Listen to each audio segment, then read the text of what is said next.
This is Jack Jackson back again, and we're going to continue with our look into some review problems on calculus derivative concepts. So once again, I'm going to give you some problems, ask you to work them, pressing pause in the video. Once you get your answers, then check them against the work that we've done here. Once again, as in the earlier series of these last few videos, these are things that you should be able to do from the work that we've done earlier in this video playlist. Okay, so here we go. Given the function f of x equals 5x squared plus 4x minus 91, use the definition of the derivative to derive the formula for f prime of x. Now, if you know any shortcuts to derivatives, we are not allowed to use those at this point. We want to use this directly from the definition. Okay. So, see if you can do that. Press pause now. Okay, well, hopefully you've worked through this, and then hopefully you got something like this. Well, the first place to start, of course, is to write down the definition of the derivative. F prime of x equals limit as h goes to 0 of f of x plus h minus f of x over h. Certainly by now, this should be something that you just know by heart. It should be absolutely automatic. Now, let's see what this does. Notice that we have a set of parentheses here and here. So it's parentheses minus parentheses over h, always, and then take the limit as h goes to 0. The second set of parentheses right here is just the original formula. It's the original formula with x in place of x, so it's exactly like it is to begin with. 5x squared plus 4x minus 91. Then right here you write the same formula, but you take all the x's and replace them with the parentheses x plus h. So where there's an x here on x squared, it now becomes x plus h squared. And this x becomes x plus h. Don't forget the parentheses. Alright, so we know the definition of the derivative, then we just substitute in. So one step of calculus, an algebra step here. Now we got a whole bunch of algebra steps. We're going to square this out. X plus h squared is x squared plus 2hx plus h squared. So use x plus h times x plus h, use FOIL or squaring. The distributive property is what that is. So you get that. Now we're going to use the distributive property again. Take the 5 times the x squared is 5x squared. 5 times 2hx is 10hx. 5 times h squared is 5h squared. 4 times x plus 4 times h minus 91. And here we have to distribute the minus, so this becomes minus 5x squared minus 4x plus 91. So you expand this thing all out in the top. Now it's starting to get kind of big and messy, but it's going to start to get better now. Because notice that the 5x squared here and the minus 5x squared here cancel. The plus 4x here and the minus 4x here cancel, and the 91 at the end and the minus 91 cancel here. Typically what happens, everything that was in this original f of x here is going to cancel out. Well, what does that leave? Well, it leaves this 10hx, it leaves the 5h squared, and the 4h. Now notice they all have an h, so we can factor that h out using the distributive property factoring. H over h is 1, so that cancels out provided h is not 0, and h is not 0, it's only close to 0 here. So those h's cancel, leaving 10x plus 5h plus 4. Now, this is a continuous function of h, so we can just plug in h is 0 here, basically using our limit laws or our laws of continuous functions. 5 times 0 is 0, so that term goes away, and we're left with 10x plus 4. Now, how can we check this? You can check anything using a graphing calculator. So, I want you to check this using your graphing calculator, and then come back and I'll, see it on the video. So press pause now. Okay. Well, the way this works is, here's the TI-84 older operating system version. You always put in y1, the original function, which in our case is 5x squared plus 4x minus 91. y2 is numerical derivative of y1 with respect to x, comma x. It's set up the same way. The newer operating system would be d over dx of y1 such that x equals x. So notice that the a value is an arbitrary x here. Remember, in the numerical derivative, the second one's always x. The first one's the formula, which we're going to refer back to y1. Notice if you set this up in y2, you can leave it that way for the entire rest of the course. Just put your cursor on the equal to toggle this on and off. In fact, I've toggled off y1. I can't delete it because I need it to compute y2, but I don't need it in my table in a minute. So, what is the original function? y3 is the actual formula for the derivative, which we just derived. And y2 is the numerical derivative, which is an approximation of the derivative using symmetric difference quotients. But what should happen is the table for y2 and y3 should match, or at least they should agree up to many decimal places. And so then when I look at my table for y2 and y3, we do see that they match. So that is enough to say that we feel pretty confident we have the right answer. Now, find f of -1 and f prime of -1. Well, it's right here in our table, or we can just plug it in the formula. 10 times -1 plus 4 is -6. Now, find the equation to the tangent line when x equals 1, -1. See if you can do that. Press pause now. Okay, so again, f of x, we need to find f of x too. So f of x of f of -1 is 5 times -1 squared plus 4 times -1 minus 91. So let's see, -1 squared is 1, times 5 is 5, -1 times 4 is -4, -4 plus -91 is -95, plus 5 is -90. So the point on the graph that we're looking at is the point -1, -90, and that's going to also be the point on the tangent line. So we have a point, we just need the slope of that tangent line. Well, the slope of the tangent line is the derivative at that point, which is -6. Now that we just use this basic formula, y equals f prime of a times x minus a plus f of a. So what do we have for a? A is -1, so that goes here. X minus -1 is x plus 1. F of a is the y value that goes with -1, which we just computed to be -90. And f prime of a is the slope of the graph right there, which we just turned out to see as -6. So in the box here is the point slope form of that line, y equals -6, parentheses x plus 1 minus 90. This is centered at the point -1, -90, and it's probably the best way to write the equation in this context. However, we might want to write it in slope-intercept or slope-y-intercept form. Then to do that, you just distribute. -6x times x is -6x. -6 times 1 is -1 plus -90 is -96. So in this form, you can clearly see that it goes through the y-axis at 0, -96. There's also a slope x-intercept form. You can take this form right here, factor out the -6. -6x divided by -6 is x. -96 divided by -6 is positive 16. And we should see this line going through -16, 0 on the x-axis. So these two forms are nice. And this shows you the point 0, -96 is on there. This shows you the point -16, 0 is on there. And the form right here shows you the point of tangency, -1, -90 is there. So see if you can obtain graphs of the tangent line and the original function on the same grid. And you should see they touch at the same point, and the tangent line should follow the curve. Go ahead and do that, say, on your graphing calculator, and then come back. Press pause now.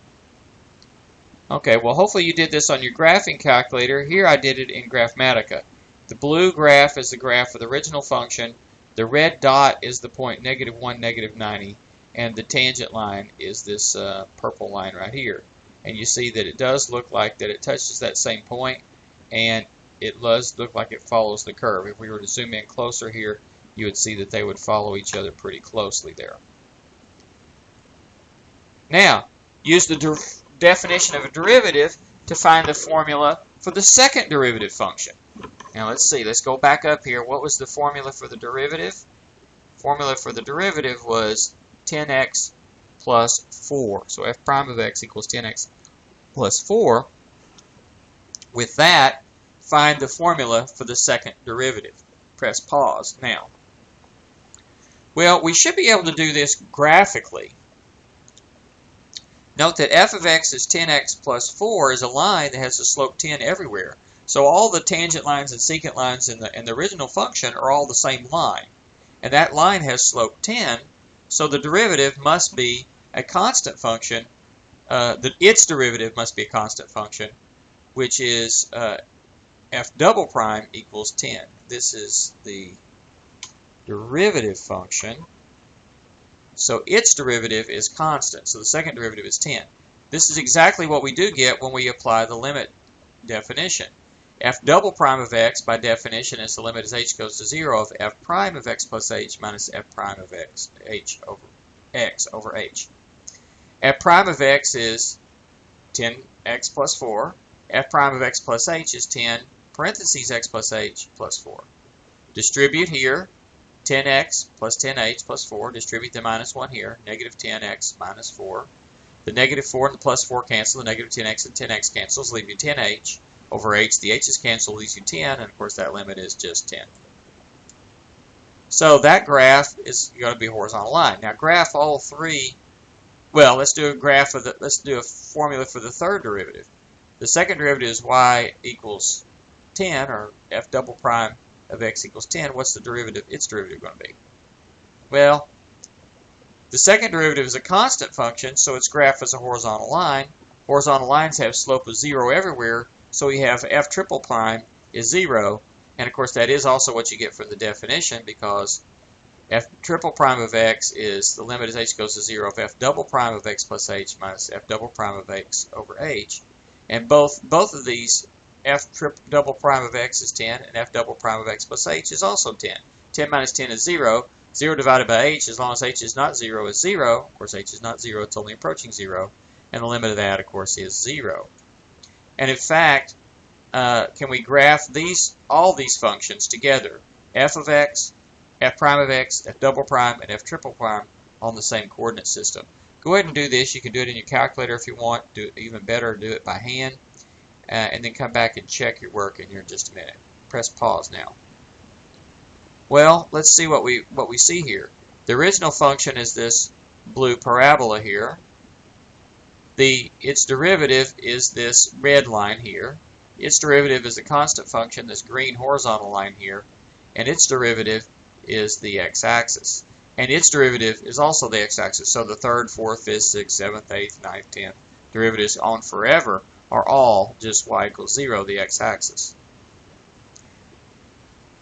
Okay, so once you get a horizontal line, its derivative is the x-axis, which is a horizontal line, which means its derivative is the x-axis, which is a horizontal line, which means its derivative is the x-axis, which is a horizontal line, and so forth. They all have slopes of 0. This one has a constant slope, so it's the first derivative is a line, so that's a constant slope, so its derivative will be a constant function, a horizontal line. Okay, let's see what else can we say. Notice that the second derivative is positive all the time, so that means the first derivative is increasing everywhere, and the original function is concave up everywhere. The first derivative is negative over here. Looks like it's at negative 1/2. It crosses. Is it negative 1/2? Let's see. It's what's the formula? 10x.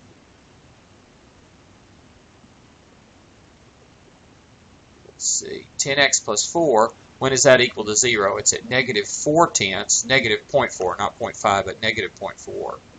So at negative 0.4, actually, yeah, that is just a little to the right of the grid line there, isn't it? So negative 0.4 is where that crosses the x-axis. So that's where this one, the original function, has a horizontal tangent line, and in this case, it's a global and local minimum there. To the left of that, the derivative is negative, so the original function must be decreasing. The derivative is to the positive above the x-axis, to the right of that, so the original function must be increasing there. And you see those things, all those pieces of the puzzle go together. Okay, let's do a similar thing here. Let's take 1 over x squared and use the algebraic definition of the derivative to find the formula for f prime of x. Again, if you know any shortcuts, they're not allowed here. You have to use the definition directly. Go ahead and work this out and come back and check your work with me in just a second when you finish. Press pause now. Okay, so once again, we want to use the definition of the derivative. A good place to start is to write it down. F prime of x, by definition, is the limit as h goes to 0 of f of x plus h minus f of x over h. F of x is 1 over x squared. F of x plus h is 1 over x plus h squared. Now, I've got fractions inside my fractions. That's pretty nasty, so we want to get rid of that. what you do is you look at these little denominators and find a common multiple of those, least common multiple, which will be an x squared and an x plus h squared. Multiply both sides, both parts, the top and the bottom part of the equation of the fraction, I should say, by that same amount. Multiply the numerator by x squared times x plus h squared, and do the same thing in the denominator. That's legal to do, as long as these are not both 0, and they're not. Okay, and so when we do that, we're going to just leave it factored out at the bottom, h times x squared times x plus h squared, but in the top we're going to distribute. When we distribute, the x plus h squared cancels here and here, leaving us x squared times 1 is x squared. Here the x squared cancels, leave us negative 1 times x plus h squared. Now I'm going to leave the bottom alone, but I'm going to take the numerator and square this out to get x squared plus 2hx plus h squared, then distribute to negative 1. So that makes it negative x squared minus 2hx minus h squared, but we still got this x squared here, which cancels with this x squared, leaving us negative 2hx minus h squared in the numerator. Meanwhile, I've just been writing down the same denominator, and certainly don't forget to write down all your equals and your limit signs over here, limits on the left. The limit is just kind of floating along for the ride right now. We'll take the limit at the end. Now factor an h out, and the h's cancel. We're in this situation here, and now this is a continuous function of h. When we take the limits of all these parts, we just let the h be 0 here, and things work out nicely. We get negative 2x in the top. This is x plus 0 is x, square is x squared times x squared is x to the fourth. We get an x to cancel, and we get negative 2 over x cubed. Let's check your work using a graphing calculator. Go ahead and do that now, and then we'll check it here. Press pause now. Okay, well, if you're back here, again, we always leave y2 set up as the numerical derivative of y1 with respect to x. Evaluated at an arbitrary x. y1 is the original function, 1 over x squared. y3 is the computed derivative formula, negative 2 over x cubed. And so the table for y3 will be the actual derivative, okay, which, by the way, notice is undefined at 0, even though a symmetric difference quotient, which we get it for y2, actually is defined at 0. So 0 is a point on the symmetric difference quotient, but it's an error there. Other than that, though, they agree. So this is good. This is a good check. Use that formula to find f prime at negative 2. Well, you can look at the table right here and see it's 0.25, or we can plug it straight in the formula, negative 2 over negative 2 cubed. Let's see. First of all, 3 negatives makes a negative, and that negative makes a fourth negative, so that's positive altogether. One of the 2's cancels, so you get 2 squared is 4 in the denominator, so it's 1/4. If you do f of 2, it turns out that's also 1/4. That's kind of an unusual turn of events there. Coincidence. So 1 over negative 2 squared is also 1/4. So let's find the equation of the tangent line.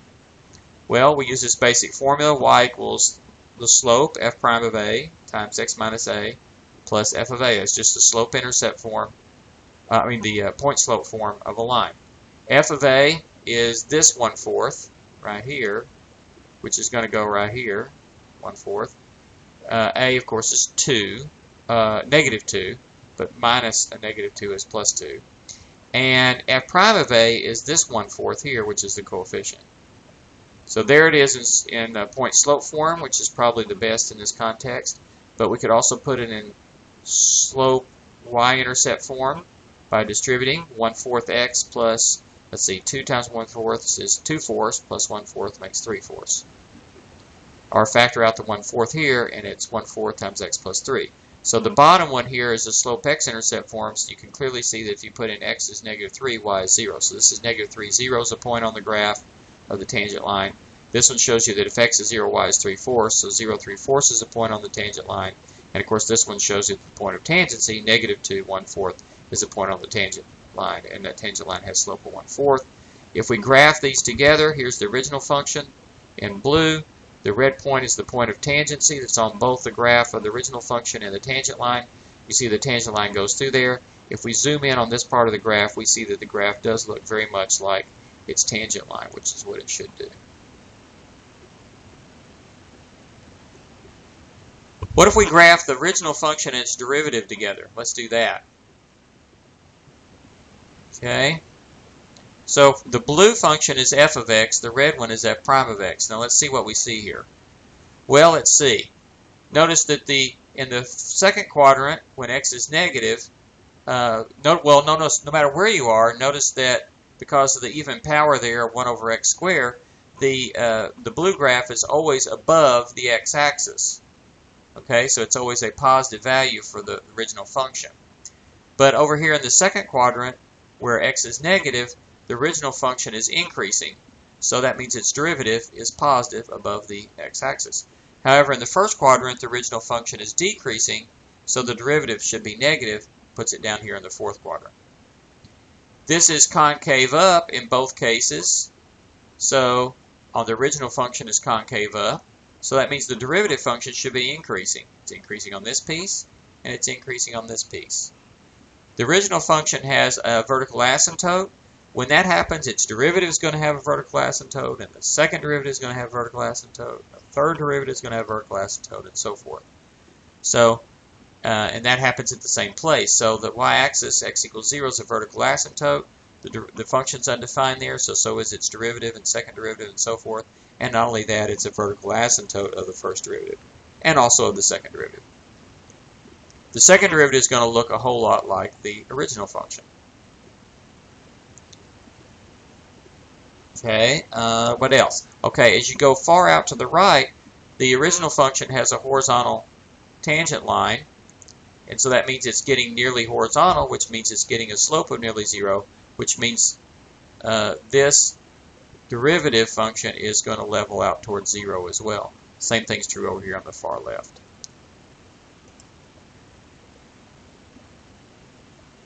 Okay, let's do another one.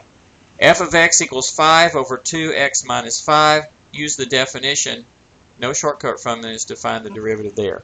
Go ahead and do it and then come back when you got it done. Press pause now. Okay, once again, here we go. There's the definition of the derivative. We start with that. F of x is just the original function, 5 over 2x minus 5 in parentheses there. Put another set of parentheses here. Put the same thing, but erase the x. In its place, put x plus h in parentheses. This is like the last one here a little bit. I actually distributed this first as 2x plus 2h minus 5. And then I'm going to multiply the numerator and the denominator by 2x minus 5 times 2x plus 2h minus 5 here and here. Leave it factored out in the denominator, but in the top we distribute. This factor cancels with that one, leaving 5 times the 2x minus 5. And this one, the 2x minus 5 cancels, leaving you the negative 5 times the 2x plus 2h minus 5. Now distribute. 5 times 2x is 10x. 5 times negative 5 is negative 25. Negative 5 times 2x is negative 10x. Negative 5 times 2h is negative 10h. And negative 5 times negative 5 is 25. Notice that I've just recopied the denominator. Make sure I recopy my equals and my limits. Now get rid of some things here. 10x and minus 10x canceled, negative 25 and 25 cancel. So the only thing left in the top is 10h. The h's cancel, and so we get this expression here. This one is actually defined at h equals 0, and it's a rational function of h, so we know that's going to be continuous there. We just plug in 0 for h. Okay, so 2 times 0 is 0, so this becomes 2x minus 5. This is also 2x minus 5, so I get 10 over 2x minus 5 squared. We can check it in our calculator by putting this in as y3, leave y2 as we set it up above with the numerical derivative, and put in the original as y1. You should see the table is the same for y2 and y3. Okay, that's going to be it for this video. We've got a few more problems in the next couple of videos as well to keep practicing this stuff.